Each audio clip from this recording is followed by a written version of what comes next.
श्री कृष्ण श्री कृष्ण श्री कृष्ण। गुरुर्ब्रह्मा गुरुर्विष्णु गुरुर्देवो महेश्वरः गुरुः साक्षात् परं ब्रह्म तस्मै श्री गुरवे नमः। तस्मै श्री गुरवे नमः। इस 7वें स्कंध में हमारी जो 3 प्रकार की प्रवृत्तियां हैं, राजसिक, सात्विक और तामसिक, इन प्रवृत्तियों के कारण हमारे भिन्न भिन्न रूप होते हैं। कभी सात्विक, जिसमें सभी अच्छी अच्छी बातें हम करेंगे इत्यादि। कभी राजसिक, जिसमें हम बहुत ही अनेक प्रकार के कर्मों में लग जाते हैं। और कभी कभी तामसिक, जहां जड़त्व का प्राधान्य हमारे जीवन में बढ़ जाता है। तो इसका वर्णन करना और इसके गुणदोष देखना और उससे निकल के आने के लिए इस 7वें स्कंध में अनेक कथाओं का वर्णन आता है। हम लोग प्रहलाद जी की कथा सुन रहे हैं। जब प्रहलाद जी को देखा कि वे तो भगवान के भक्त हो जा रहे हैं, तो हिरण्यकश्यपु, उनका पिता, उसको बड़ा क्रोध आया और उसने उसको मारने तक का प्रयत्न किया, लेकिन फिर भी वो कुछ नहीं कर पाया। तो उस समय जो उनके पुरोहित थे, षंड और अमर्क, उन्होंने कहा कि आप कुछ दिन के लिए फिर उनको भेजिए गुरुकुल में। जब शुक्राचार्य जी आएंगे तो हो सकता है इसमें बदल आएगा और बच्चों की बातों पर इतना क्रोध करने की आवश्यकता नहीं। और फिर प्रहलाद जी को गुरुकुल में भेजा गया। और एक दिन गुरुकुल में जब सभी आचार्यगण शॉपिंग के लिए बाहर चले गए थे, उस समय प्रहलाद जी के पास सभी दैत्य के जितने बालक थे वे आ गए, क्योंकि उनका सबका उसके प्रति बड़ा प्रेम था, आदर भाव था। आने के बाद उन्होंने प्रहलाद जी से कहा कि भाई आप हमको कुछ अच्छी अच्छी बातें सुनाते हो तो वो सुनाओ, क्योंकि ये आचार्यों से जो बातें सुनते हैं हम, उस पे मजा नहीं आता है। तो कुछ हमको बातें सुनाइए। यहां तक हमने 5वें अध्याय को पूरा किया था कल। अब 6वां अध्याय प्रारंभ होता है, जिसमें प्रहलाद जी असुर बालकों को उपदेश करते हैं। तो ये जो 2 अध्याय है, 6वां और 7वां, ये हमारे भागवत धर्म की नींव मानी जाती है। धर्म 2-3 प्रकार के हैं। एक तो है वह धर्म जो स्मार्त धर्म है, स्मार्त, SMART। उस धर्म में स्मार्टनेस ज्यादा होता है, उसमें प्रेम भक्ति नहीं। और जो दूसरा धर्म है जिसमें कर्मकांड का इतना महात्म्य है कि हम कर्म के माध्यम से कुछ भी प्राप्त कर सकते हैं। और ये तीसरा जो धर्म है, यह है भागवत धर्म। इस धर्म में कर्म का प्राधान्य गौण है और भक्ति का प्राधान्य सर्वश्रेष्ठ है। तो ऐसे भागवत धर्म का अनुष्ठान हम अपने जीवन में करें, ये समझने के लिए इन 2 अध्यायों का अध्ययन मन लगा के करना चाहिए। अथ 6ठोऽध्यायः, यह 6वां अध्याय प्रारंभ होता है। प्रहलाद उवाच, प्रहलाद जी कहते हैं, कौमार आचरेत् प्राज्ञो धर्मान् भागवतानिह दुर्लभम मानुषम जन्म तदप्यध्रुवमर्थदम् यथा हि पुरुषस्येह विष्णोपादोपसर्पणम् यदेष सर्वभूतानां प्रियात्मेश्वर सुहृद सुखमैन्द्रियकं दैत्या देहयोगेन देहिनां सर्वत्र लभ्यते दैवात् यथा दुःखम अयत्नतः। प्रारंभ करते हैं कि हे असुर बालकों, जो हमको मनुष्य जन्म मिला है, दुर्लभम मानुषम जन्म, वो इस जन्म मिलने के बाद इसी देह के माध्यम से हमको परमात्मा की प्राप्ति हो सकती है। और ये जो कैसा है देह, यह इसका अंत कब होगा कुछ मालूम नहीं, कभी भी ये नष्ट हो सकता है। और इसीलिए हम अपने इस जीवन में भगवान को प्राप्त करने के सिवा और किसी भी वस्तु को महात्म्य ना दें। जैसे हम लोग जाते हैं वैकेशन के लिए, एक बार एक पति पत्नी थे और बड़े सिंसियरली झगड़ा करते थे, और उनके झगड़े की सिंसियरिटी ये थी कि झगड़ा करके एक दूसरे से कहते थे हम लोग इतना झगड़ा क्यों करते हैं। और फिर उनका झगड़ा होने के बाद हमारे पास आ गए और हमको कहा कि स्वामी जी हम लोग बहुत झगड़ा करते हैं, एक दूसरे से झगड़ा करके तंग आ गए, अब झगड़ा नहीं करना चाहते फिर भी होता है, क्या करें। तो हमने उनको कुछ बताया, थोड़ी बहुत शांति हुई और हमने कहा देखो अब आप लोग घूमने चले जाओ।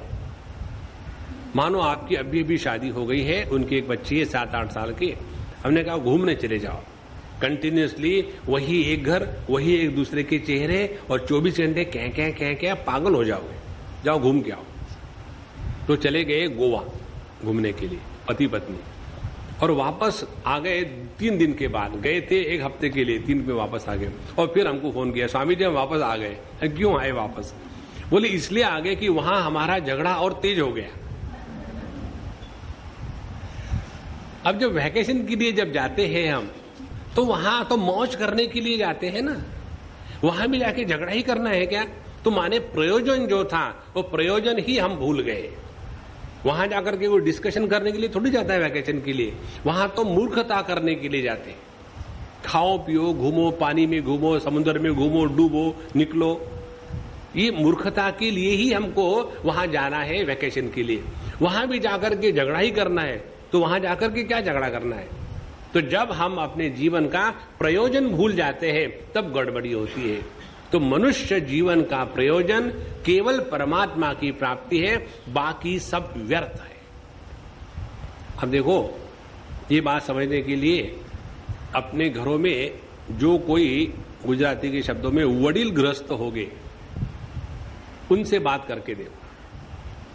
जो 60-70 साल के हो गए, रिटायर हो गए हैं, अब पता नहीं क्या करना है। फिर चलो कभी एक लड़की के पास गए, वहां 2-4 महीने रहे और फिर वो कहता कि पापा आप यहाँ बोर हो गए होंगे, आप अपने कन्या के पास चले जाओ। माने ये नहीं कहते कि हम बोर हो गए, आप बोर हो गए। और फिर जब ऐसा इधर से उधर जाते हैं तब व्यक्ति को लगता है कि ये लाइफ में मैंने क्या किया है, क्या प्राप्त किया है। ये जो प्रसंग बुढ़ापे में आता है उसका कारण यही है कि जब हम जवान थे तब हमने अपने जीवन के प्रयोजन को समझा नहीं था। तो अपने जीवन का एकमात्र प्रयोजन है और वह है परमात्मा की प्राप्ति, बाकी सब व्यर्थ है। और आगे कहते हैं जिसके द्वारा हम अपने भगवान के चरणों में अपने मन को लगा सकते हैं, वही चीज हमको जीवन में करनी चाहिए। क्योंकि परमात्मा ही यदेश सर्वभूतानां प्रिय आत्मेश्वर सुहृद, वही परमात्मा हमारा प्रिय है, हमारा आत्मा है, हमारा मित्र है और उसी के द्वारा हमारा भला हो सकता है। और मनुष्य जन्म में हम करते क्या है? सुखम ऐन्द्रियकम दैत्या देहे योगेन देहिनाम सर्वत्र लभ्यते। देह के माध्यम से, इंद्रियों के माध्यम से जो सुख की प्राप्ति होती है, वो सुख की प्राप्ति हमको सभी योनियों में हुई है आज तक। जो मजा एक बंगाली को रसगुल्ला खाने में आता है, एक साउथ इंडियन को इडली खाने में आता है, एक गुजराती को ढोकला खाने में आता है, वही आनंद एक गधे को न्यूज़पेपर खाने में आता है। एजुकेटेड होते ना गधे,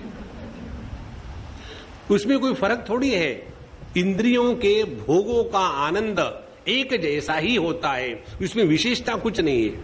और इसीलिए कहते हैं जिस प्रकार से, और हमको जो जो भोग मिलने हैं, ये बहुत सिद्धांत पक्का है, इसको पकड़ रखो। जो जो हमको अच्छे भोग जीवन में मिलने हैं वो निश्चित मिलेंगे, आप प्रयत्न ना करो तो भी मिलेंगे। जैसे उदाहरण देते हैं, यथा दुखम अयत्नतः, कभी हमने दुख प्राप्ति के लिए प्रयत्न किया है क्या? लेकिन वो बिना गलती से अपने पास आ जाता है। तो यदि इस भगवान की सृष्टि में जो जो दुख हमारे हिस्से के हैं वो यदि हमारे पास आ ही जाते हैं तो उसी प्रकार से सुख हमारे पास निश्चित आ जाएंगे। इसीलिए अपने जीवन को सुख की प्राप्ति, दुख की निवृत्ति, इस चक्कर में नष्ट करने के स्थान पर अपने मन को परमात्मा के प्राप्ति में लगावे, ये इसका तात्पर्य निकला। नहीं तो हमारे सबके जीवन का यही एक लक्ष्य है, दुख को निवृत्त करते जाओ और दुखी होते जाओ, सुख के प्राप्ति के लिए प्रयत्न करो और दुखी हो जाओ। दो विचित्र बातें हैं। दुख की निवृत्ति कभी होगी नहीं और उसके निवृत्ति के जो प्रयत्न है वो हमको दुखी बनाएंगे। सुख की प्राप्ति कभी होगी नहीं और सुख की प्राप्ति से जैसा दुख और कोई नहीं दुनिया में। इसीलिए तत्प्रयासो न कर्तव्य यतः आयुर्वय परम न तथा विंदते क्षेयम मुकुंद चरणाम्बुजम। इसलिए इसके लिए कभी प्रयत्न नहीं करना चाहिए और जो वस्तु मिलने वाली है वो मिलने ही वाली है। तो मिलने वाले वस्तु के लिए प्रयत्न करना मालूम है माने कैसा है कि आपकी समझो फ्लाइट लैंड हो गई। अब फ्लाइट लैंड होने के बाद आपको उतरना ही है, उसमें जल्दी उठ करके अपना होल्डॉल खोल करके खड़ा हो करके वेट करने में क्या है? यहां अगली सीट मिली, पिछली सीट मिली। पिछले बार जब मैं आ रहा था तो एक सज्जन ने, स्वामी जी मैं आपको पहले चेक इन करा दूं। ठीक है करा दो। और जा करके स्वामी जी मैंने आपके लिए अगली सीट ली। मैंने जल्दी पहुंच जाएंगे क्या? कौन सी सीटें बताओ? और जो सीट थी दोनों के बीच में सैंडविच, मुझे सैंडविच नहीं चाहिए, इधर से कोई मिले दूसरे कोई मिले, आदमी 2 घंटे बीच में बोर हो जाता है। तो जो हमको मिलना है जीवन में वो निश्चित मिलेगा, उसके लिए प्रयत्न करके दुखी होना ये कोई अच्छी बात नहीं है। उसमें आयु व्यय हम अपने जीवन को नष्ट मात्र करते हैं और इसीलिए जिसके द्वारा हमको भगवान के चरणों की प्राप्ति नहीं होती वो सब व्यर्थ है। कहने का तात्पर्य क्या है?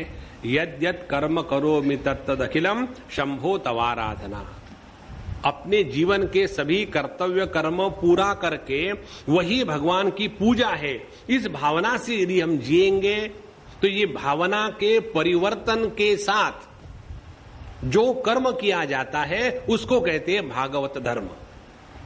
हमको अलग से कुछ नहीं करना है, वही ऑफिस में जाना है, वही सोना है, वही चाय पीना है, लेकिन सब भगवान के लिए, अपने लिए नहीं। तो ततो यतेत कुशलः क्षेमाय भयमाश्रितः शरीरम पौरुषम यावन न विपद्येत पुष्कलम।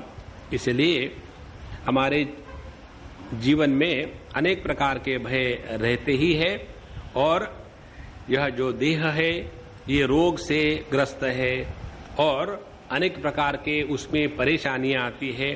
तो मरने के पहले बुद्धिमान पुरुष को ये देखना चाहिए कि हमारा मन प्रभु के चरणों में लग जाए। इसके बाद ये हिसाब बताते हैं, मनुष्य की आयु 100 साल की पकड़ लो और उस 100 साल में पहले 20 साल ऐसे ही निकल जाते हैं।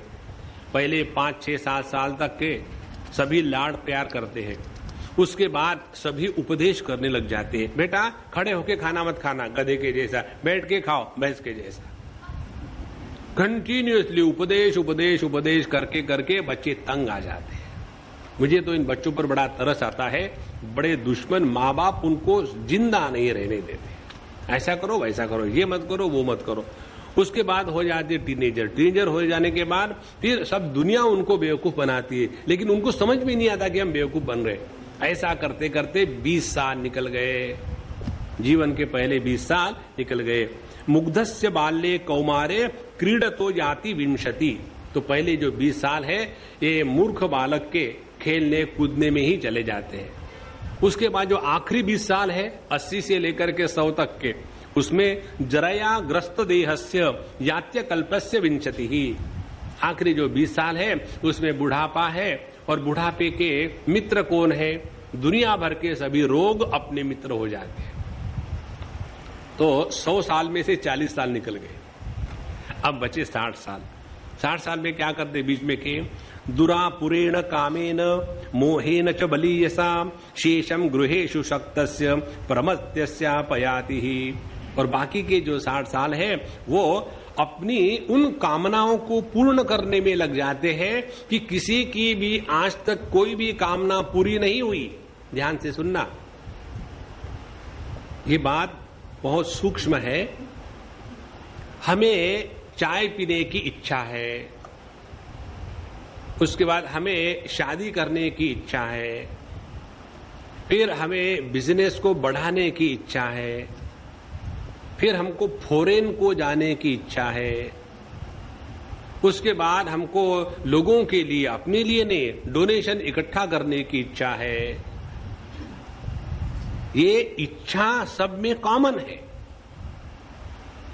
जिस इच्छा के द्वारा हम चाय के लिए तरसते दुखी होते हैं, वही इच्छा नाम का तत्व हमको शादी करने के लिए दुखी करता है, पैसे कमाने के लिए दुखी करता है, अपने बिजनेस को बढ़ाने के लिए दुखी करता है। और वही इच्छा जब तक हमारे हृदय में है तब तक के जीवन में शांति नहीं।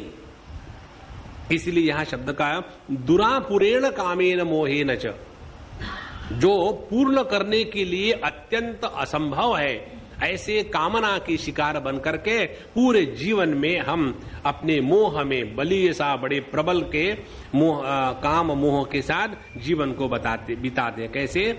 गृहेषु सक्तस्य, अपने ईंट पत्थरों के घरों में ऐसे आसक्त हो जाते हैं कि मानो यही सब कुछ है जीवन। देखो एक छोटी सी बात, एक हम ईंट पत्थरों के मकान में रहते हैं और उसके साथ इतनी आसक्ति हो जाती है। यदि हम अपने मकानों की आसक्ति 10-20 साल रहने के बाद नहीं छोड़ सकते, तो जिस ये देह रूपी मकान में जन्म से जो हम रहे हुए हैं, इस देह का मोह छोड़ना ये असंभव हो जाएगा। इसीलिए यहां अमेरिकन फिलॉसफी बड़ी अच्छी है। Average American has change his houses 6 times in a lifetime. Average American changes his wives or husbands a dozen times in the whole life. किसी के साथ आसक्ति ही नहीं। देखो, इसका अर्थ जो निकालना है निकालो, मुझे कोई फर्क नहीं पड़ता, क्योंकि अर्थ का अर्थ निकालो या अनर्थ निकालो, सानू की फर्क पैदा। तो शेषम गृहेषु सक्तस्य प्रमत्तस्य अपयाति ही। और प्रमाद क्या है? प्रमाद ही है हम सावधान नहीं रहते।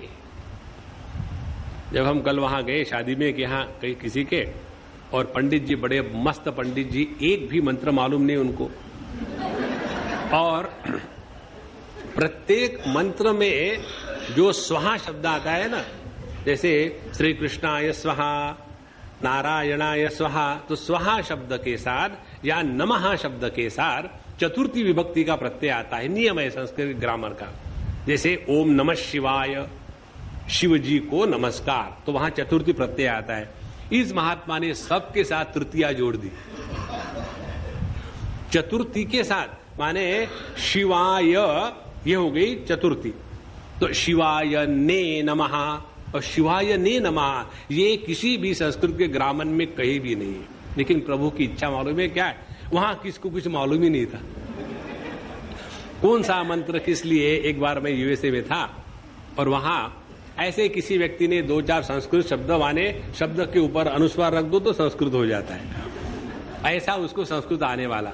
और जब मैं गया तो मुझे बड़ा आनंद आया। सभी अपनी एनआरआई बड़ी सीरियसली हो करके करते हैं उनके, हाँ ये ले लो हाथ में, पानी लो, चावल लो। और हर के साथ एक ही, वो सिंधी थे, बंबई के रहने वाले, उनको एक ही मंत्र आता था, कुछ भी करना है, हाँ ले लिया, हाँ सुख करता दुख करता।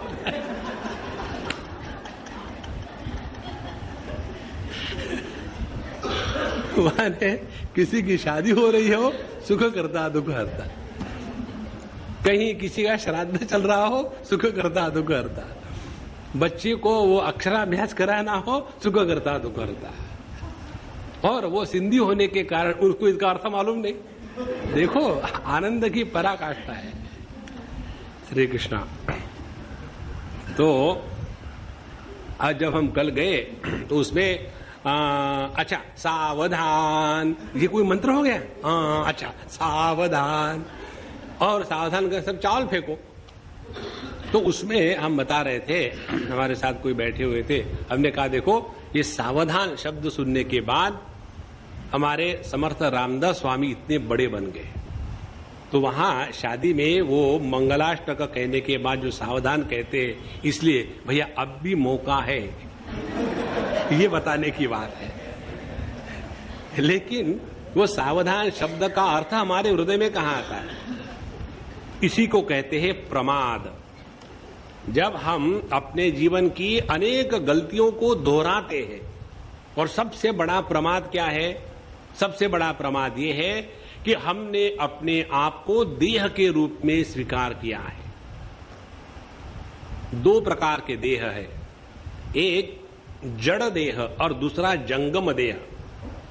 जड़ देह है हमारा स्थूल देह और जंगम देह सूक्ष्म देह। इसके साथ तादात्म्य करके हम हर एक जन्म में यहां से वहां भटकते रहते हैं। और कितना भी बताया जाए, अरे बाबा अपने को पहले देह से भिन्न स्वीकार करके फिर विचार करना प्रारंभ करो। जिस दिन हम ये विचार के धारा का उद्घाटन करेंगे कि हम देह से भिन्न है, उसके बाद आपकी विचारधारा इतनी बदल जाएगी कि जगत की कोई भी वस्तु आपको परेशान नहीं कर पाएगी। तो शेषम गृहेषु सक्तस्य प्रमत्तस्यापयाति ही। आगे कहते हैं कि को गृहेषु पुमान असक्तम आत्मानम अजितेन्द्रियः स्नेह पाशय दृढ़े बद्धम उत्सहेत विमोचितुम। जो व्यक्ति इस आसक्ति में फंसा हुआ है, अपने घर से, अपने लोगों से, जिसका अपने इंद्रियों पर किसी प्रकार का वश नहीं है, स्नेह पाशे ही अपने जो घर गृहस्थी के लोग हैं उनके माया ममता में फंसा हुआ है, ऐसा व्यक्ति अपने आप को इस बंधन से कैसे छुड़ाने का कल्पना कर सकता है? इसीलिए आगे कहते हैं कि ये तो ममता देह के साथ भी नहीं है, पैसे के साथ भी। जिस पैसे को प्राप्त करने के लिए मनुष्य अपने प्राणों की बाजी लगाता है। अभी अपने अहमदाबाद में वगैरह जो भूकंप हुआ, वहां बिल्डिंगें इतनी खराब हो गई, पता नहीं कोई गिर जाएगी या न गिर जाएगी। लेकिन वहां भी जो प्रोफेशनल चोर इत्यादि है वो उसमें चले जाते हैं, क्योंकि पैसे के प्रति इतना मोह है। वो उनको डर नहीं कि वो गिरेगी तो हम मर जाएंगे, उनको यही करना है, मिल गया तो मिल गया, मर गए तो मर गया, क्योंकि पैसे का ज्यादा महात्म्य है। इस प्रकार से मोह ममता और इस जगत के स्थूल वस्तु धन इत्यादि की जो लालसा अपने हृदय में है, ऐसा व्यक्ति इस धन की तृष्णा को कैसे त्याग सकता है? उसके बाद कथम प्रियाया अनुकंपितायाम संगम रहस्यम रुचिराश्च मंत्रान सुहत्सु च स्नेहसित शिशूनाम कलाक्षराणाम अनुरक्त चित्तः। अब ये आप गृहस्थों का जीवन प्रहलाद जी बता रहे। कहते हैं कि जो अपने पत्नी के मीठी मीठी बातों में आ जाता है, अब मुझे पता नहीं पत्नी की बात मीठी होती है या नहीं, मैं पढ़ रहा हूं, मीठी मीठी बातों में आ जाता है, और उसके बाद उसने जो सलाह दी है, जो गाइडेंस दिया है, अपने पत्नी के गाइडेंस के अनुसार जो चल रहा है, उसके बाद अपने जो बच्चे हैं, बस मेरा बेटा मेरा बेटा, मेरी बेटी, उसी में चिकचिकाट रहता 24 घंटे। ऐसे व्यक्ति का मन परमात्मा में कहां लगेगा? देखो भैया, ये समझ लो आप, जिसके साथ आपने जगत में प्रेम किया है वही आपके दुख का कारण बनता है। यदि प्रेम करना ही है तो केवल एक ही वस्तु जगत में है जिसके साथ प्रेम करने से दुख की अनुभूति नहीं होती है, और वह है हमारे कृष्ण कन्हैया महाराज। इसीलिए जगत से अपने मन को हटा दे। और आगे बताता है कि अपने ससुराल जाएंगे और वहां के जितने भाई बहन इत्यादि माता पिता है और उन्होंने हमको बहुत अच्छा कुछ दिया है और उसी को पकड़ के बैठे हैं, तो उसको छोड़ने की किसकी इच्छा होती है? इसलिए जब तक के किसी स्थान विशेष, व्यक्ति विशेष, कर्म विशेष में हमारी आसक्ति बनी हुई है, तब तक के जीवन से दुख का निवारण नहीं होगा। और आगे चलते हैं। तेजेत कोश स्कृतदी इह मानः कर्माणि लोभात् अवितृप्त कामः औपस्थ्य जव्यम बहुमन्यमानः कथम विरजेत दुरंत मोहः। ये दो चीजें सभी संत लोग कहते हैं, उपस्थ और जिह्वा। उपस्थ जिह्वा का तात्पर्य, जिह्वा माने रसना, खाने का शौक, उपस्थ माने भोग का शौक। जिस व्यक्ति के जीवन में स्त्री पुरुष का भोग और अनेक प्रकार के स्वाद अन्न खाने का भोग, इसकी आसक्ति है, वो व्यक्ति जगत में कभी भी अपने मन को नियंत्रण में नहीं कर सकता। और जब तक के हमारा मन नियंत्रण में नहीं होगा, तब तक के उस मन को हम प्रभु के चरणों में नहीं लगा सकते हैं। और फिर कुटुंब पोषाय वियन निजायुः न बुध्यते अर्थम विहितम प्रमत्तः। अपने घरदार के, बच्चों के, सबके लिए अपने पूरा जीवन लगा देता है, लेकिन उसको ये समझ में नहीं आता कि हमने अपने जीवन के लक्ष्य को ही खो दिया है, क्योंकि वही इस जीवन का लक्ष्य है कि परमात्मा की प्राप्ति करें। और ये न समझना, यही हमारी प्रमाद की पराकाष्ठा है। और ये सब अपने कुटुंबियों के साथ रहते रहते कितना भी रहो, तापत्रय, तीन प्रकार के ताप, आदि दैविक, आदि भौतिक, आध्यात्मिक, ये हमारे जीवन में आते ही रहेंगे और उसी में हम बने रहेंगे। स्वकुटुंब रामः, देखो इतना बढ़िया शब्द है। इंद्रिया राम, नयनाभिराम, जगजीवन राम, और ये है कुटुंब राम। कुटुंब राम माने राम का कुटुंब नहीं, जो अपने पूरे जीवन को अपने कुटुंब में ही रमता है, उसके परे कुछ है ही नहीं, ऐसा जिसका जीवन है। और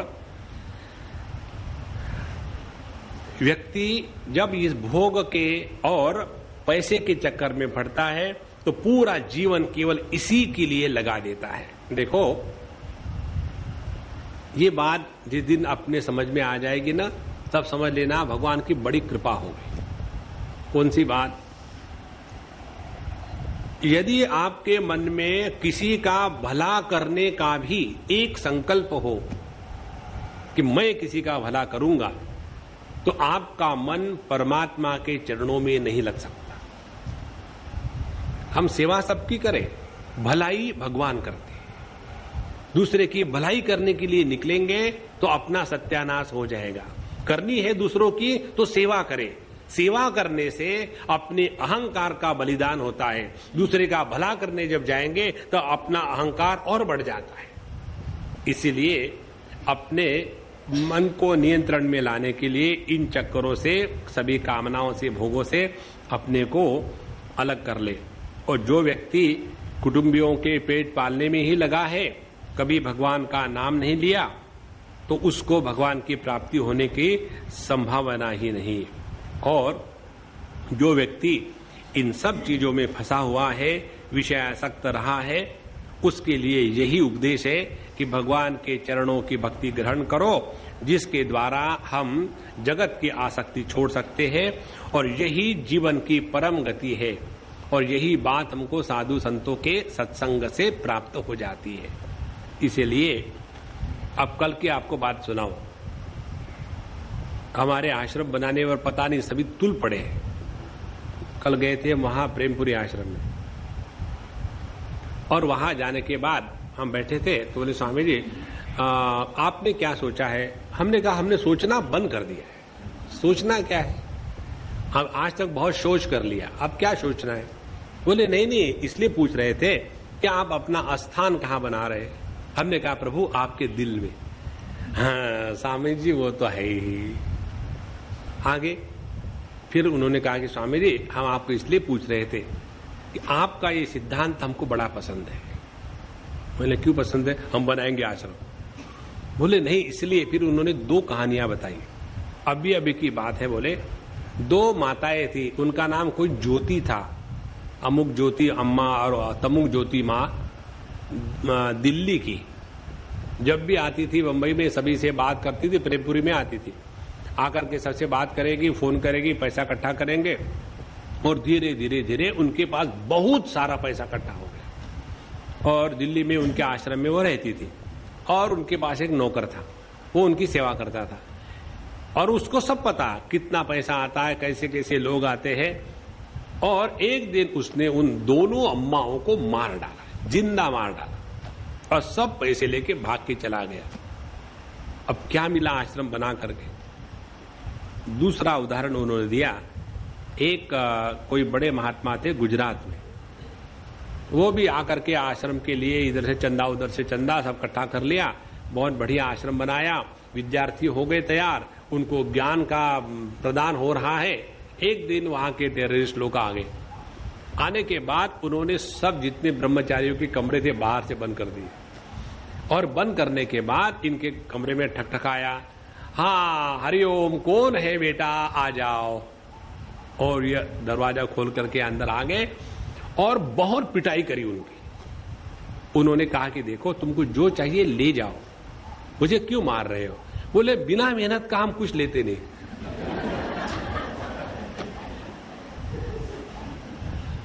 उनको इतना मारा, सर टूट गया, हाथ पैर टूट गए, उनको अस्पताल में भर्ती कर दिया। देखो भैया, इस जगत में यदि परमात्मा का दर्शन करना है तो किसी भी वस्तु, व्यक्ति, देश, काल के द्वारा अपने मन को प्रभावित मत होने देना, नहीं तो दिमाग में वही चलता रहेगा, वही चलता रहेगा। इतना होने के बाद कहते हैं प्रहलाद जी अपने सभी शिष्यों के साथ कि नहीं अच्युतम प्रीणयतो बहु आयासः असुरात्मजाः आत्मत्वात् सर्वभूतानां सिद्धत्वात् इह सर्वतः। कहते हैं असुर के बालकों, इस भगवान को प्रसन्न करने के लिए कोई विशेष प्रयत्न नहीं करने पड़ते। देखो कारण क्या है कि वो परमात्मा हमारे सबके हृदय में उपलब्ध है 24 घंटे। यदि आपको किसी मिनिस्टर को प्रसन्न करना हो तो उनके घर जाना पड़ेगा, उसके कुत्ते की तारीफ करनी पड़ेगी और उसके बाद प्रसन्न हो ना हो, प्रसन्न हो भी गया और उसकी मिनिस्ट्री चली गई तो कितनी परेशानी है, रिस्क है सब कुछ। लेकिन यहां परमात्मा हमारे हृदय में नित्य उपलब्ध है और उसको प्रसन्न करने के लिए कहीं दौड़ा भागी करने की जरूरत नहीं है। और आत्मत्वात् सर्वभूतानां सिद्धत्वात्, और ये सरल सिद्ध अपने लिए है, सर्वतः सभी देश काल वस्तु में उपलब्ध है। परावरेषु भूतेषु ब्रह्मांतस्थावरादिषु भौतिकेषु विकारेषु भूतेषु अथ महत्सु च। अब ये पूर्ण परमात्मा का जो रूप है ये बताते, बहुत सुंदर वर्णन है। यहाँ का जो वर्णन है इसको यदि चिंतन के लिए ले लो तो मन एकाग्र बड़ा सरलता से हो जाता है। कहते हैं परावरेषु भूतेषु, सबसे बड़े है ब्रह्मा जी और सबसे छोटा है इस जगत का कोई घास का तिनका। तो वहां से लेकर छोटे तक के सभी प्राणियों में, पंचभूतों में और सूक्ष्म तन्मात्राओं में, महत तत्व में, तीनों गुणों में, गुणों की साम्यावस्था में, प्रकृति में अविनाशी परमात्मा विराजमान है और वही इस जगत के सभी सौंदर्य और ऐश्वर्य का निधान है। तो जो हमारा ध्यान इस विविधता की तरफ जाता है उसका जो अधिष्ठान है वह परमात्मा है। और वही परमात्मा प्रत्यक आत्मस्वरूपेण दृश्य रूपेण च स्वयं, वही परमात्मा 2 भागों में माने बढ़ गया है। देखने वाला भी वही है और देखे जाने वाला भी वही है। ये बात जब समझ आती है तब देखो क्या होगा। अभी हमारी समझ क्या है, जिसको मैं देखता हूं वो मैं नहीं हूं। अपने आप राग द्वेष काम क्रोध आ गए और जब हम दर्पण के सामने खड़े होते हैं और उसमें प्रतिबिंब को देखते हैं तो उस समय हमारा क्या ज्ञान है कि जिसको मैं देख रहा हूं और जो मैं देख रहा हूं ये एक है। और इसीलिए बुढ़ापा आने के बाद भी जब हम अपने दर्पण के सामने खड़े रहते हैं तो पता नहीं आधा घंटा 1 घंटा कैसे निकल जाता है। कारण क्या? जिसको देख रहे हैं उसमें आत्मबुद्धि है और यही परमात्मा के पहचान के लक्षण है। इसीलिए 6वें अध्याय में भगवान ने कहा, आत्मौपम्येन सर्वत्र समम पश्यति अर्जुन। जो सबको आत्मरूप से देखता है वही योगी है, वही भक्त है, उसी ने अपने जीवन को पूर्ण कर लिया है। तो वही परमात्मा प्रत्येक आत्मरूपेण और दृश्य रूपेण च स्वयं व्याप्य व्यापक निर्देशः अनिर्दिष्टः अविकल्पितः। तो उसी एक परमात्मा में दृष्टा दृश्य, व्याप्य व्यापक, निर्देश अनिर्देश, इस प्रकार के सभी विकल्प एक ही तत्व के द्वारा समर्थित है। तो उस परमात्मा की तरफ हमको ध्यान लगाना है। केवलानुभवानंद स्वरूप परमेश्वरः मायायांतर्हित ऐश्वर्य ईयते गुण सर्गया। और ये परमात्मा कैसा है? केवल अनुभव स्वरूप। ध्यान से सुनना, यह किसी का अनुभव नहीं है। It is not an experience of something, it is of the nature of experience. इसीलिए जिस अनुभूति में अनुभव करने वाला पैदा नहीं होता वह परमात्मा का साक्षात्कार है। जिस कर्म में कर्ता का निर्माण नहीं होता वह कर्म परमात्मा की अभिव्यक्ति है। जिस भोग में भोक्ता का निर्माण नहीं होता वह भोग परमात्मा की पूजा है। जितना हमारा यह परिच्छिन्न व्यक्तित्व निर्माण नहीं होगा उतना हम अनुभव स्वरूप रहेंगे। इसलिए केवल अनुभवानंद स्वरूप, केवल उसमें किसी प्रकार के भेद नहीं है। अनुभव में कौन से भेद होते हैं? एक तो होता है अनुभव की वस्तु, दूसरी होती है अनुभव करने वाला, और तीसरा होता है अनुभव। तो ये तीनों की जो त्रिपुटी है, इस त्रिपुटी में से दृष्टा और दृश्य ये दोनों इस दर्शन में जब एक हो जाते हैं तब वह है परमात्मा की ऐश्वर्य की अभिव्यक्ति। तो ऐसा जो परमेश्वर माया अंतर्हित ही अपने इस माया शक्ति के द्वारा अपने ही में अनेक प्रकार की सृष्टि निर्माण करता है और उसमें छिपा हुआ सा रहता है। तो उसी के हमको दर्शन करने हैं इस भगवान के भक्ति के द्वारा। और इसीलिए तस्मात् सर्वेषु भूतेषु दयाम कुरुत सौहृदम आसुरम भावमुन्मुच्य जयातुष्यत्यधोक्षजः। ध्यान से सुनना, इसीलिए तस्मात् सर्वेषु भूतेषु दयाम कुरुत, सभी के साथ प्रेम करो। देखो, जैसे समझो मैंने खाना खाया तो उसका लाभ मुझे होगा, उसी प्रकार से मैंने यदि सबके साथ प्रेम भाव रखा तो उसका लाभ मुझे ही होगा। हमारे दिमाग में यह प्रश्न नहीं आया हम तो सबसे प्रेम करते लेकिन बाकी हमसे प्रेम नहीं करते। जिस प्रेम में अपेक्षा है वो प्रेम नहीं है, वह तो बार्गेन है, वो तो इन्वेस्टमेंट है। प्रेम में निरपेक्षता की पराकाष्ठा होती है।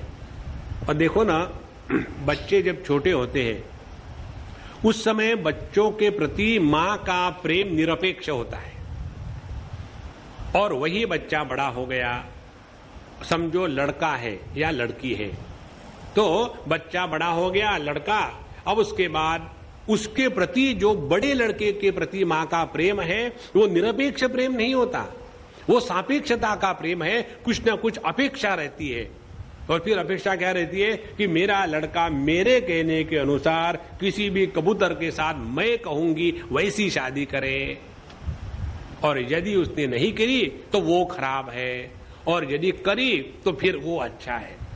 तो ये जो हमारा प्रेम जिसको हम कहते हैं ना, ये प्रेम की विडंबना है। इसलिए सर्वेषु भूतेषु दयाम कुरुत, जब सबके साथ हम प्रेम का व्यवहार करेंगे तो उसके द्वारा लाभ हमको है। देखो, जब हम किसी से द्वेष करते हैं, समझो हम एक अमुक व्यक्ति से द्वेष करते हैं और उस व्यक्ति को तो पता नहीं, और जब वो व्यक्ति हमारे सामने आ जाता है तो हमारे हृदय में आग लग जाती है। सुबह सुबह ये क्यों टपका आके, वो आके स्वामी जी हमको आपको मिलने की बड़ी इच्छा हो गई, इसीलिए सोचा ब्रह्म मुहूर्त पर आपके दर्शन कर ले। ब्रह्म मुहूर्त सुबह सुबह दिमाग खाने को आया। अब इसमें क्या हो रहा है, इस द्वेष के द्वारा जलन आग कहां लगी है, हमारे ही हृदय में।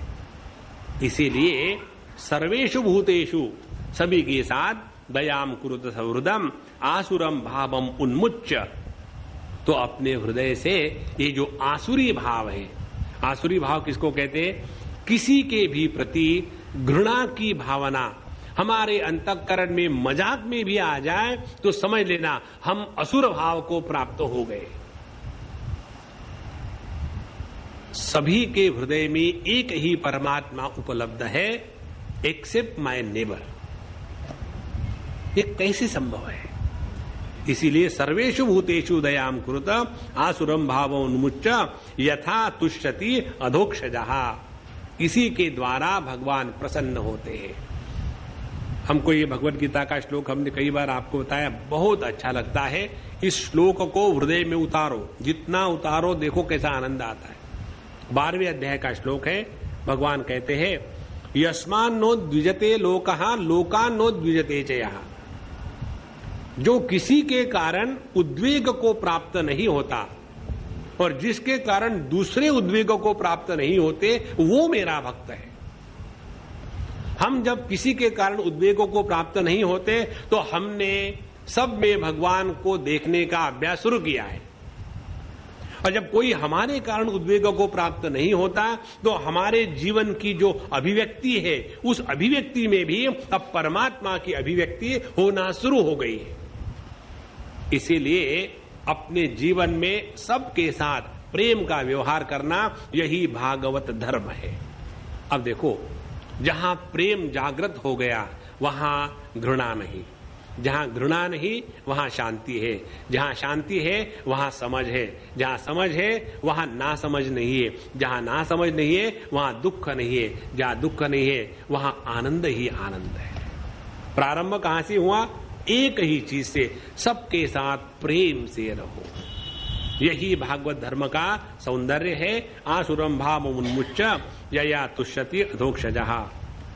आगे बताते हैं कि तुष्टे च तत्र किम अलभ्यम अनंत आद्य। यदि हमने भगवान को संतुष्ट कर लिया तो इस जगत की ऐसी कौन सी वस्तु है कि जो हमको प्राप्त नहीं है। सबसे श्रेष्ठ प्राप्ति जीवन में यदि कोई है तो संतोष। जिस व्यक्ति के हृदय में संतोष है उसको कोई दुखी नहीं कर सकता।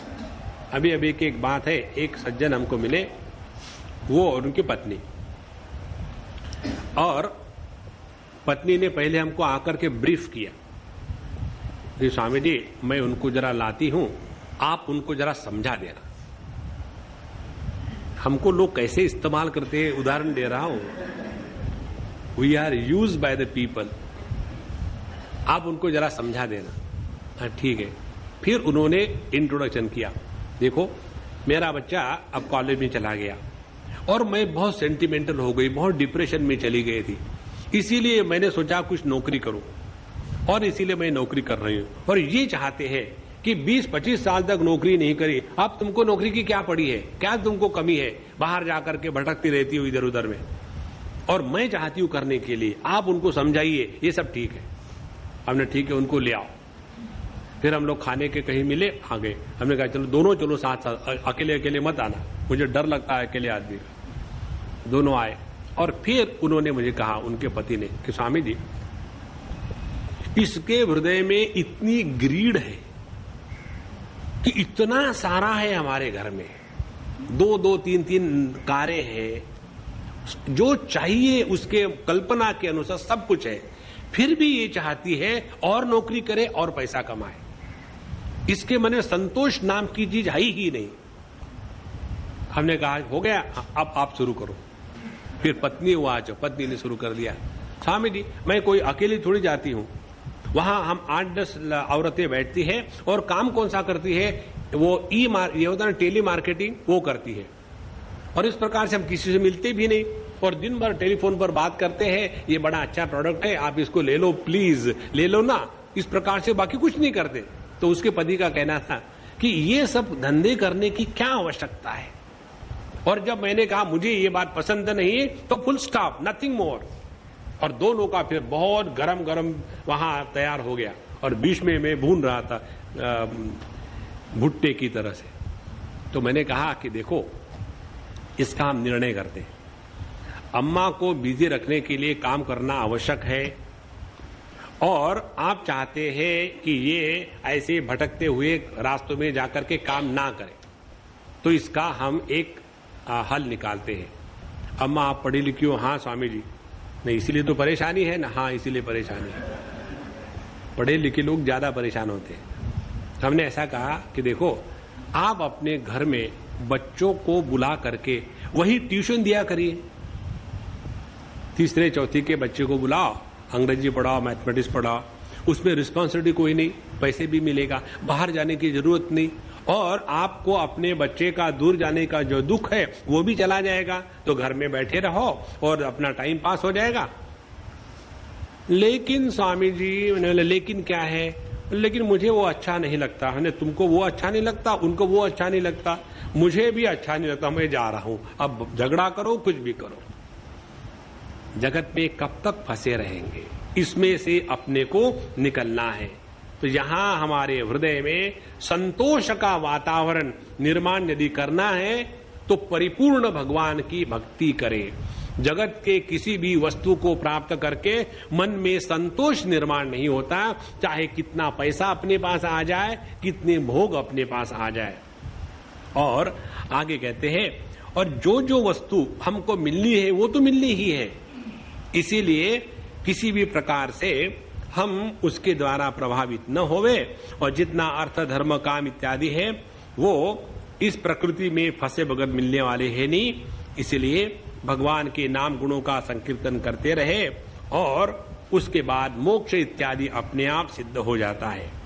शास्त्रों में धर्मार्थ काम इति यो अभीत स्त्रीवर्ग ईक्षात्रयी नयदमो विविधा च वार्ता मन्ने एतदखिलम निगमस्य सत्यम स्वात्मार्पणम सहृदः परमस्य पुंसः। जितना भी हमारा भौतिक जीवन है, धर्म अर्थ काम का माने अर्थ की प्राप्ति भोग के लिए नहीं, वो होनी चाहिए धर्म के लिए। धर्म की प्राप्ति जगत के भोग मिलने के लिए नहीं, धर्म की प्राप्ति होनी चाहिए अंतःकरण के शुद्धि के लिए।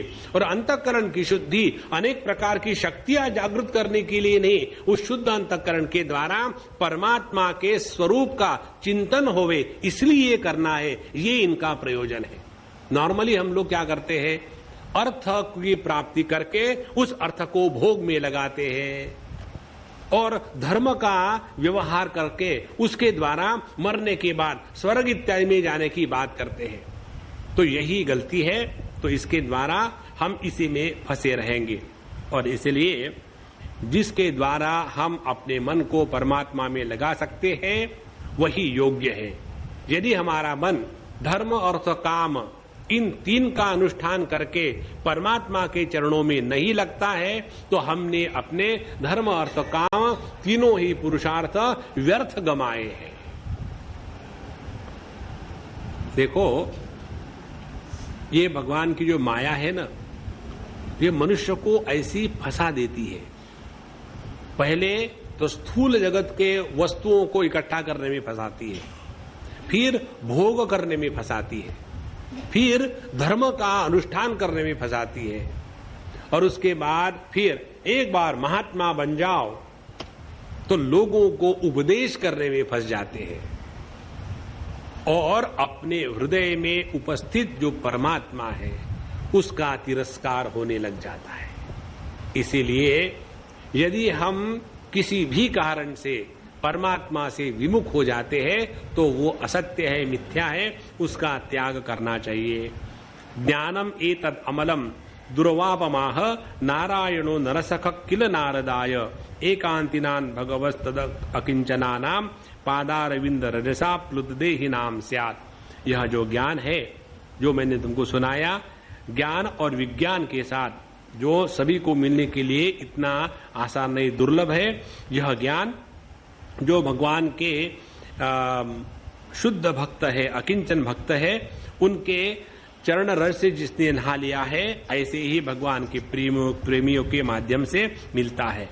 श्रुतम एतद मया पूर्वम ज्ञान विज्ञान संयुतम धर्मम भागवतम शुद्धम नारदा देव दर्शनात्। और यह जो ज्ञान मैंने तुमको बताया हे असुर बालकों, ये ज्ञान मैंने पहले, जो विज्ञान युक्त ज्ञान है, ये मैंने पहले नारद जी के द्वारा सुना, और इसी को कहते हैं भागवत धर्म।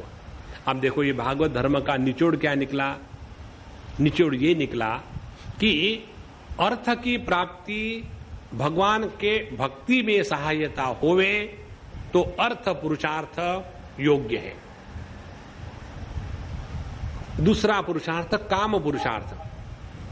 काम पुरुषार्थ के द्वारा हम यदि भगवान के प्राप्ति की कामना को बढ़ा सके तो काम पुरुषार्थ सफल हो गया। धर्म पुरुषार्थ के द्वारा यदि हम भगवान के प्राप्ति के लिए सब कुछ कर रहे हैं, यह भाव बना रहे, ना कि धर्म के माध्यम से और अच्छे अच्छे भोग प्राप्त करने हैं, यदि ये हुआ तो हमारा धर्म पुरुषार्थ सफल हुआ। तो भागवत धर्म का तात्पर्य है ये न केन प्रकारेण, सभी प्रकार के कार्य कलापों के माध्यम से हम अपने मन को प्रभु के चरणों पर ले आवे।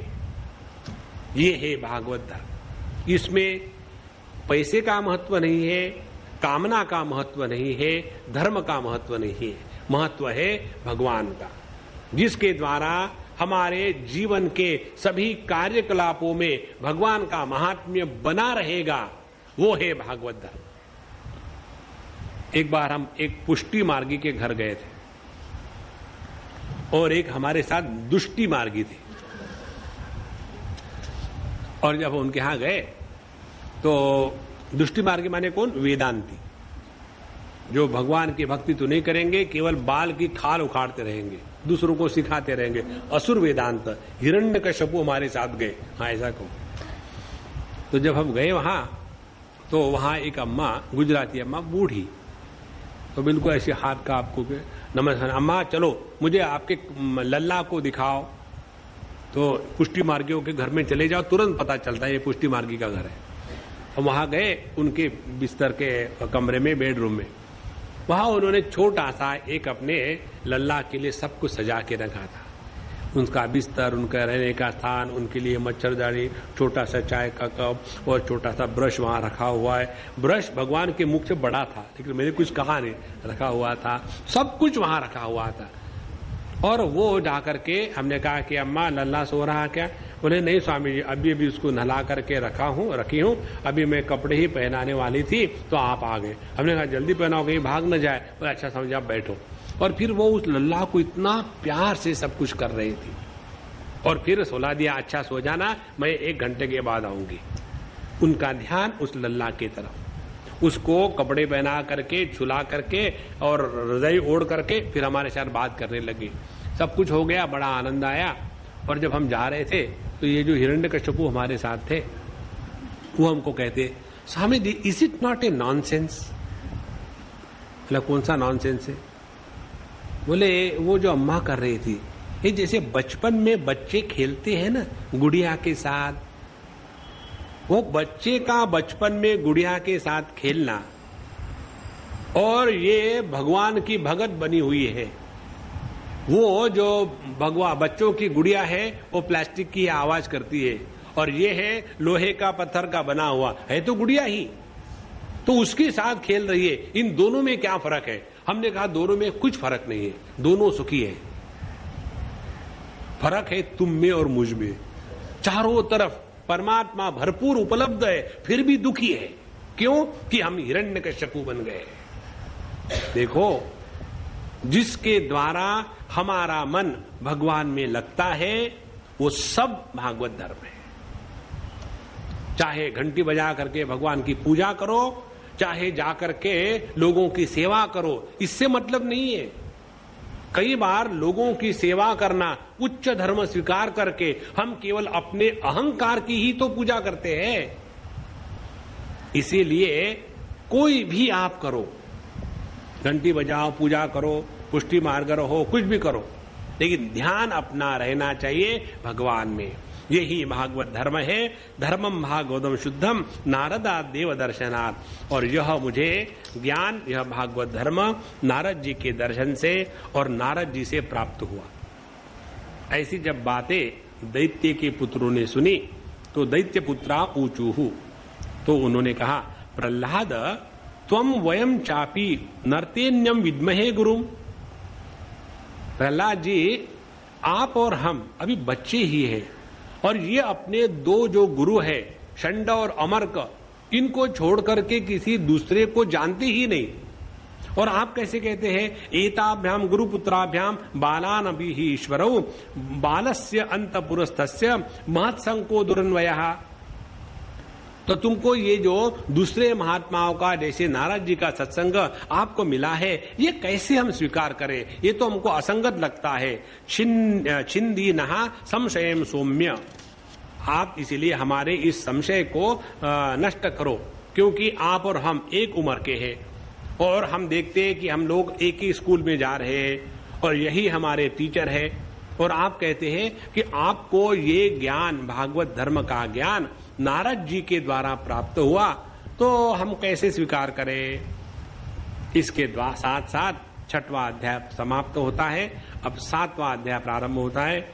इस 7वें अध्याय में प्रारंभ में नारद जी युधिष्ठिर जी को सुना रहे हैं। कहते हैं, एवं दैत्यसुतै पृष्टः महाभागवतो असुरः उवाच स्मयमानस्तान् स्मरन् मद अनुभाषितम्। जब ऐसी बात हुई तो ये जो दैत्य बालकों ने जब प्रहलाद जी से पूछा, महाभागवत प्रहलाद जी से जब पूछा, तो उनको मैंने जो बात बताई थी सब याद आ गई और उनके चेहरे पर मुस्कान आई और मुस्कान के साथ उन्होंने बोलना प्रारंभ किया। एक सिंधी हमको एक बार मिले, एक हवाई जहाज में आकर के बैठे। बोले, स्वामी जी मैं आपके बगल में बैठूं? बैठो। और फिर उन्होंने मुझे एक बहुत अच्छी बात बताई, बहुत ही अच्छी बात। उन्होंने कहा कि स्वामी जी आपने कभी चींटियां देखी है? हनलहा देखी है? बोले, आपने क्या देखा है चींटियों में? तो हमने कहा ऑप्शंस बताओ। बोले नहीं ऐसी बात नहीं, आपने क्या देखा है? हमने कहा ऐसा देखा है कि जब चींटियां एक दूसरे से अपोजिट आती है तो टकराती है, लेकिन वहां खून खराबा नहीं होता और फिर वो अपनी निकल जाती है। बोले स्वामी जी आपको यही मालूम नहीं, उस समय वो क्या करती है? या मुझे नहीं मालूम, मैं चींटी थोड़ी हूं। बोले मुझे मालूम है। क्या? बोले वो ऐसा हम लोग शेक हैंड करते हैं, वैसा वो शेक लेग करती है, एक दूसरे को स्माइल देती है और कहती है हैव ए गुड डे और आगे चली जाती है। अब देखो उसकी कल्पना कितनी सुंदर है। कहते हैं दो चींटियां जब एक दूसरे को मिलती है तो स्माइल देकर के ग्रीटिंग एक्सचेंज करती है, लेकिन दो आदमी जब एक दूसरे को मिलते हो अपना चेहरा फुलाए बैठे, स्मयमान, अपने चेहरे पर जब तक मुस्कान नहीं रखेंगे हृदयस्थ परमात्मा बाहर नहीं आएगा। तो पहली साधना ये है, चेहरे को जो हमने टाइट करके रखा है गुस्से के साथ। एक सज्जन हमको दिल्ली में मिले, उनकी ये भौएं नजदीक आकर के बीच में ऐसे लगता है कि एक दीवार बन गई है, इतना मोटा। माने ये ऐसा जो है ना इसका इतना मोटा सा ऐसा पूरी की पूरी। तो जब हमको मिले, नमस्कार चमत्कार हो गया। हमने कहा प्रभु कुछ लग गया कि आपको यहाँ बहुत बड़ी चोट लगती है? बोले स्वामी जी वो चोट नहीं है, ये मेरा स्वभाव ऐसा है कि मैं जिंदगी में कभी हंसा नहीं, हमेशा बचपन से गुस्सा करता रहा और हमेशा टेंशन में रहा, और ये होते होते होते होते अब ये जो मेरी दो भौएं बीच में आ गई है और इतनी पत्थर के जैसी हो गई है। भगवान का भगत जो है उसके चेहरे पर मुस्कान होना आवश्यक है। तो प्रहलाद जी ने मुस्कुराते हुए उन बालकों से कहा, प्रहलाद उवाच, कहते हैं पितरी प्रस्थिते स्माक तपसे मंदराचलम युद्धोद्यमम परम चक्रुः विबुधा दानवान प्रति। जब मेरे पिताजी तपस्या करने के लिए मंदराचल पर्वत पर चले गए, उस समय इंद्रादि देवताओं ने बहुत बड़ा युद्ध छेड़ दिया और हमारे पिताजी के प्रति और दैत्यों के प्रति बड़ी उल्टी सीधी बातें करने लग गए। और उस समय उनके हमले के कारण जितने भी दैत्य थे सब भाग गए और अपने स्त्री, पुत्र, मित्र, गुरुजन, महल, पशु, समाज सबको छोड़ करके अपने आप प्राण बचाने के लिए वहां से भाग गए। और फिर इन देवताओं ने हमारे पिताजी का जो राजमहल था उसको तोड़ा फोड़ा, उसमें लूट मचा दी। और उस समय मेरी जो माँ है कयाधु, माने हिरण्यकश्यपु की पत्नी, उसको भी इंद्र ने बंदी बना लिया। और बंदी बना करके वो मेरी माँ को भी इंद्र ले जा रहा था। लेकिन उसी समय भगवान की दया से यदृच्छया आगतास्तत्र देवर्षि दुदृशे पथि, तो वहां देवर्षि नारद जी आ गए और उन्होंने देखा मेरी माँ की ये हालत, और वो बड़ी गिड़गिड़ा करके भगवान की प्रार्थना कर रही थी। तो उन्होंने देवराज से कहा कि हे देवराज, इस निरपराध स्त्री को मत ले जाना। तो उन्होंने कहा कि नहीं, इसके गर्भ में उसके गर्भ में हिरण्यकश्यपु का वीर्य है, इसीलिए इसको जब ये बच्चा पैदा होगा तो उसको मैं मार डालूंगा, नहीं तो फिर ये मुश्किल निर्माण करेगा। उस समय नारद जी कहते हैं कि देखो, इसके पेट में भगवान का सर्वश्रेष्ठ भक्त है, भले ये हिरण्यकश्यपु का वीर्य हो, लेकिन है इसके पेट में भगवान का भक्त, और उसको मारने की क्षमता, शक्ति किसी में भी नहीं है। इसीलिए तुम इसको मारने का जो संकल्प है ये त्याग कर दो। तो इंद्र ने जब ये बात सुनी तो नारद जी के शब्दों को आदर दिया। फिर उन्होंने, इंद्र ने मेरी माँ कयाधु को नमस्कार किया, उनके 3 प्रदक्षिणा करे और वहां से चले गए। उसके बाद नारद जी कहते हैं कि नारद जी उसके माँ को, माने कयाधु को, अपने आश्रम में ले गए। ततो माँ मातरम ऋषि समानीय निजाश्रमम आश्वस्य होस्यताम वत्से यावत् ते भर्तुरागमः, कि बेटा तुम अब मेरे आश्रम में रहो और जब तक के तुम्हारे पति वापस नहीं आते तुम यही आराम से रहना और तुमको किसी प्रकार की चिंता करने की आवश्यकता नहीं।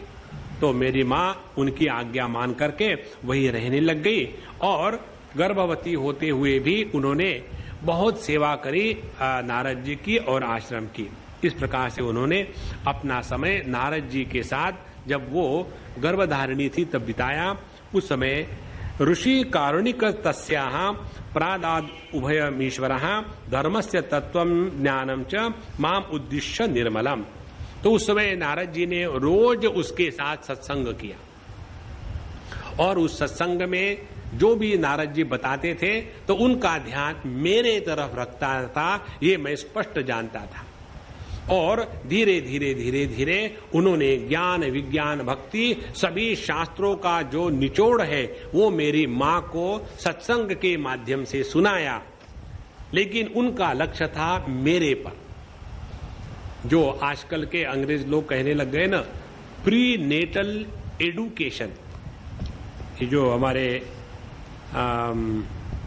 आंध्र के लोग हैं, एजुकेशन को एडुकेशन कहते हैं। प्री नेटल एजुकेशन, गर्भावस्था में जब शिशु होता है उस समय उसको ज्ञान, ये बात हमारे शास्त्रों में लिखी है। इसीलिए जो गर्भवती माताएं होती है, यदि वो ये जो धूम धड़ाके के सिनेमे, टीवी में वो क्रिमिनल सीरियल्स जो चलते हैं, कौन बनेगा करोड़पति, भगवत भक्तों कौन बने, वो नहीं देखेंगे।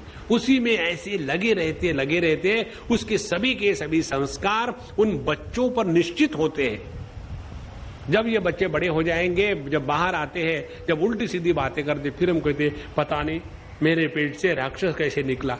उसको वैसा हमने खाद पानी दिया है, इसलिए, और कुछ कारण नहीं।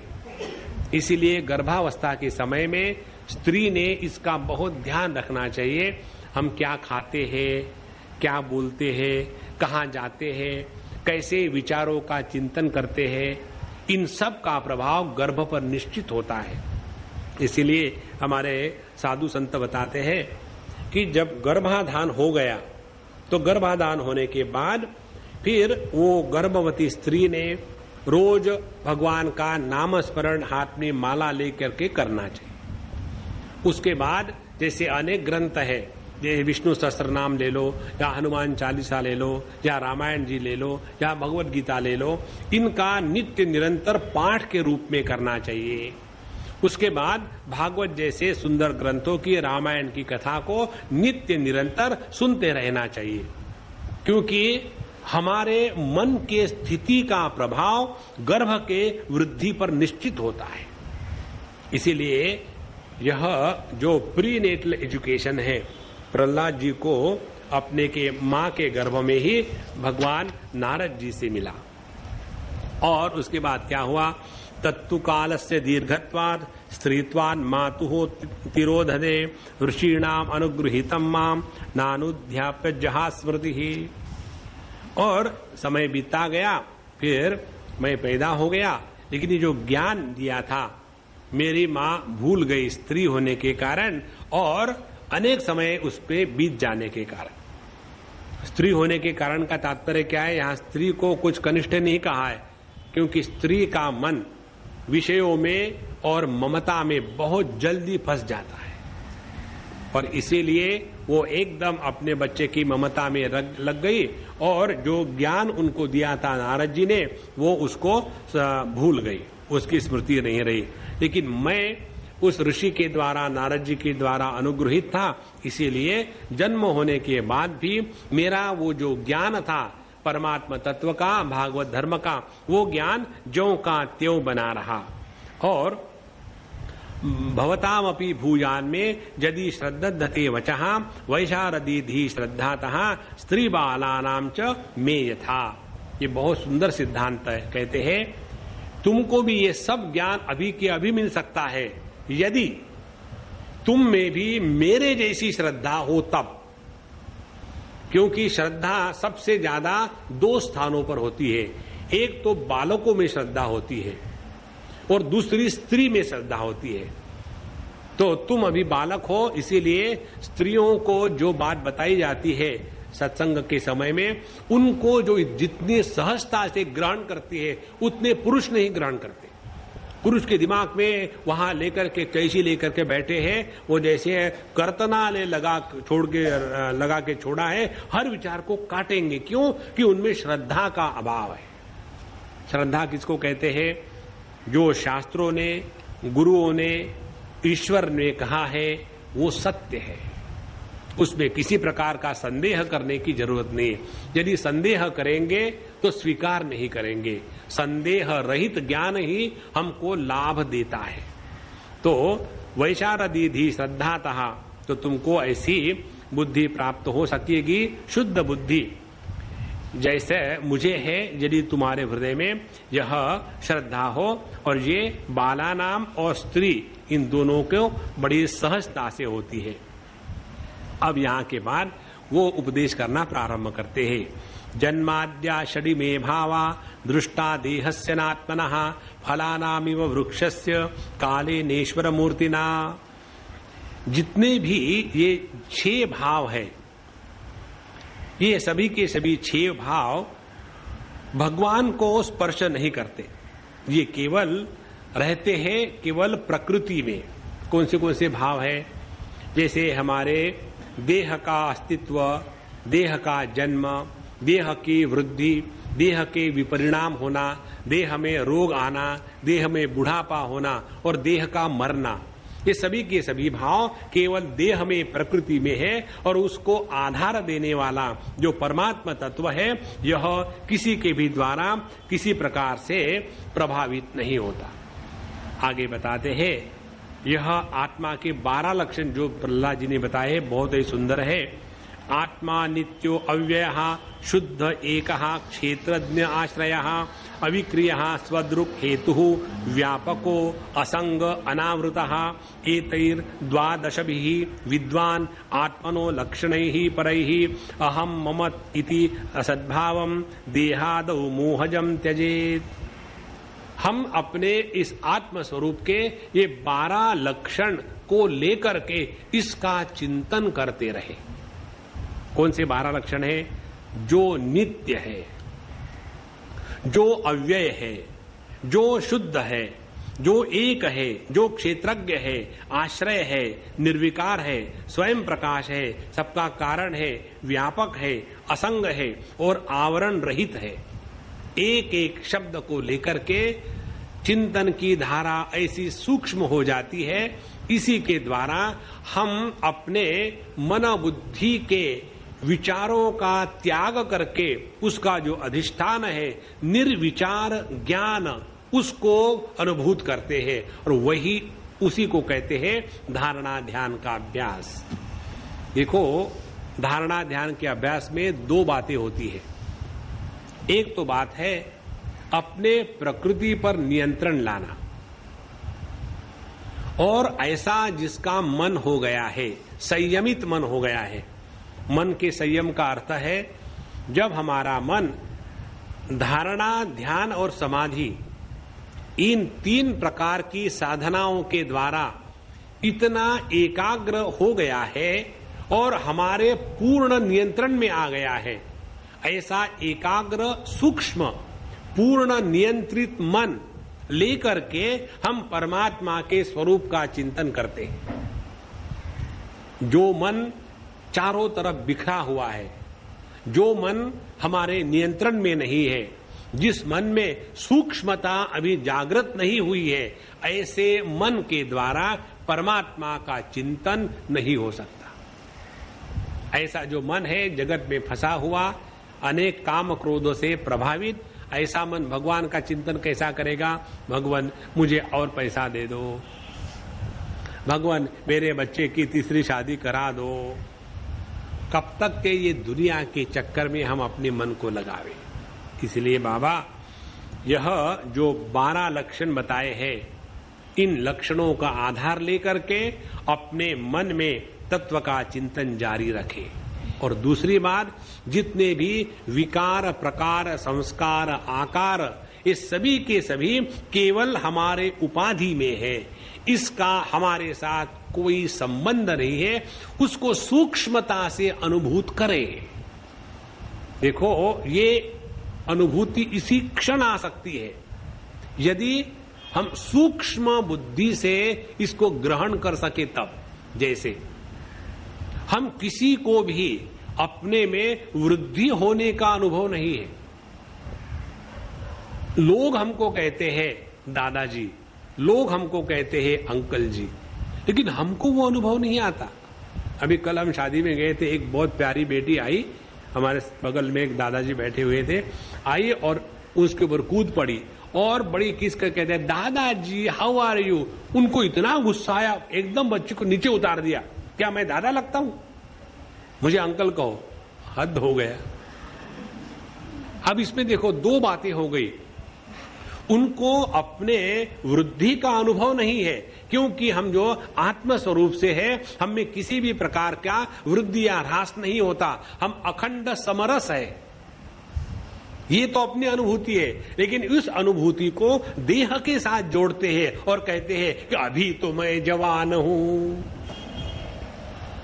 देह को लेकर के जवानी को टिकाना, यही है इस मोह का लक्षण। इसीलिए प्रकृति से उपरत होने के लिए, प्रकृति के विकृति के द्वारा हम प्रभावित न होवे, इसलिए प्रकृति पर नियंत्रण और दूसरी बात अपने स्वरूप का चिंतन, ये 2 बातें जब करेंगे तब जाकर के हमने इस भागवत धर्म को अपने जीवन में उतारा है। और अहम मम इति असद्भावम देहादौ मोहजम त्यजेत, और जो देह इत्यादि के साथ मैं और मेरा पने की जो भावना है, जो मोहजम, जो मोह के कारण पैदा हुई है, उसको त्यजित, उसका त्याग करना चाहिए। इसके बाद वो उदाहरण देते हैं, स्वर्णम यथा ग्रावसु हेमकारः क्षेत्रेषु योगैस्तदभिज्ञ आप्नुयात् क्षेत्रेषु देहेषु तथात्मयोगैः अध्यात्मविद ब्रह्मगतिम लभेत। जिस प्रकार से सुवर्ण की खदान में सुवर्ण सभी प्रकार के मिट्टी इत्यादि से एक होकर के रहता है, तो सुवर्णकार उसमें मिट्टी इत्यादि को अलग करके योग्य प्रकार के साधना के द्वारा सुवर्ण को प्राप्त करता है। उसी प्रकार से हमारा जो आत्म स्वरूप है यह देह इत्यादि के मिट्टी में फंसा हुआ है। बुद्धि के द्वारा इसका विश्लेषण करके समझ के साथ हम अपने इस स्वरूप को समझे और ब्रह्म गतिम लभेत, और इस स्वरूप को ब्रह्म स्वरूप से स्वीकार करे। इस प्रकार से प्रहलाद जी उन दैत्य बालकों को यह उपदेश कर रहे हैं। अब उसके पश्चात ये जिस प्रकृति का हमको नियंत्रण करना है उस प्रकृति के बारे में हमको पूरी जानकारी होना आवश्यक है। जिसका नियंत्रण करना होता है उसके बारे में जानकारी नहीं होगी तो वो नियंत्रण पूर्ण नहीं होगा। जैसे कभी कोई बीमारी होती है तो हमने कोई एक आध गोली खा करके अपने आप को ठीक कर लिया, लेकिन उसका स्वरूप क्या है ये जब तक पूरा पता नहीं चलेगा तब तक के नियंत्रण पूर्ण नहीं होगा, फिर से वो रोग आ जाता है। उसी प्रकार से इस प्रकृति को अपने नियंत्रण में रखने के लिए प्रकृति का पूरा ज्ञान होना आवश्यक है। और इसीलिए यहाँ बताते हैं अष्टौ प्रकृतयः प्रोक्तः त्रय एव हि तद्गुणाः विकारा षोडशाचार्यैः गुमानेक समन्वयात्। आचार्य साधु संतों ने आचार्यों ने ये बताया मूल प्रकृति महत्त्व और अहंकार और पंच तन्मात्राएं ये अष्टधा परमात्मा की प्रकृति है और उनके तीन गुण है सत्व रजस तमस, और ये पंच महाभूत है जिनके द्वारा ये जगत बना हुआ है। और इस सभी में एक ही परमात्मा तत्व पुमान एकहा समन्वयात, इन सब का आधार एक परमात्मा है। अब ध्यान से सुनना, प्रकृति अव्यक्त, महत्त्व अभिव्यक्त लेकिन सूक्ष्म, उसके बाद आता है महत्त्व के बाद आता है अहंकार। अहंकार फिर तीन प्रकार का, सात्विक राजसिक तामसिक। तामसिक अहंकार से ये पंच महाभूत इत्यादि बन करके सृष्टि निर्माण होती है, राजसिक अहंकार से इंद्रियां इत्यादि निर्माण होती है, और सात्विक अहंकार से कर्तृत्वाभिमान इत्यादि निर्माण हो जाता है। उसके बाद यह जो जीव बना मन बुद्धि चित्त अहंकार को लेकर के, इन सब में एक ही परमात्मा है। हमारा ध्यान उस परमात्मा की तरफ रहे। और देहस्तु सर्वसंगातः जगत तस्तु रीति द्विधा, और देह जो है इन सभी अष्टधा प्रकृति का संघात माने असेंबली है। एक नियम आता है हमारे न्याय शास्त्र में, संघातस्य परार्थत्वात्, जो भी वस्तु अनेक पुर्जों से लेकर के बनती है वो वस्तु किसी और के लिए होती है, उन पुर्जों के लिए नहीं होती। जैसे कार बनती है, उसके चक्के है, स्टीयरिंग है, उसकी बॉडी है, उसका इंजन है, उसके वाइपर है, ये सभी के सभी चीजों को इकट्ठा किया तब कार बनी। तो ये कार चक्कों के लिए है कि स्टीयरिंग के लिए है कि वाइपर के लिए नहीं, ये कार इस कार के पुर्जे उनसे जो अलग है उस मनुष्य के लिए है। उसी प्रकार से इस अष्टधा प्रकृति को इकट्ठा करके ये जो सूक्ष्म देह, इंद्रिय, मन प्राण बुद्धि और स्थूल देह और ये संपूर्ण जगत जो इस अष्टधा प्रकृति के पुर्जों को लेकर के बना है, ये इससे जो भिन्न व्यतिरिक्त पुरुष तत्व है उसके लिए है, और वो अपनी असलियत है। वहां ध्यान देने के लिए ये सब प्रसंग चलाया है। इसका और ही बहुत सुंदर स्वरूप है, उसको हम कल देखेंगे। अब यहाँ इतना डाइजेस्ट कर ले। ओम पूर्णमदः पूर्णमिदं पूर्णात् पूर्णमुदच्यते पूर्णस्य पूर्णमादाय पूर्णमेवावशिष्यते। ओम शांति शांति शांति। हरि ओम। श्री गुरुभ्यो नमः। हरि ओम।